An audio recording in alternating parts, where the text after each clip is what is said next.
Joe Biden, qui à peine arrivé dans le bureau ovale de la Maison-Blanche, a signé une série de décrets pour marquer sa rupture avec la gouvernance Trump, notamment le retour des États-Unis dans l'accord de Paris sur le climat.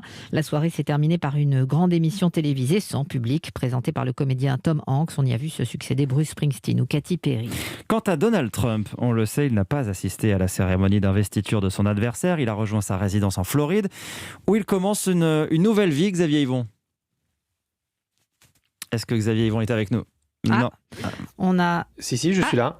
Xavier, la nouvelle m'entendez ? vie, alors là, on vous entend, la nouvelle vie de Donald Trump. On voit que vous êtes bien en direct du coup de Washington. Oui, voilà. Et à Washington, donc pas à côté de Donald Trump qui lui est en Floride, c'est là où il a commencé sa nouvelle vie, dans sa propriété de Palm Beach.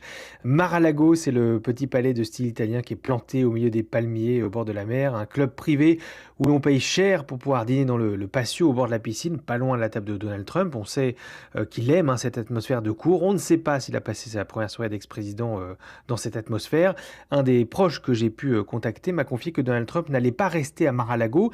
Il n'y dépose en fait là-bas que d'une chambre et d'un salon. Le reste des 120 pièces est occupé par les membres. Et puis certains voisins ne veulent pas de lui. Ils ont fait valoir devant la mairie que la propriété n'était pas qualifiée pour devenir une résidence principale.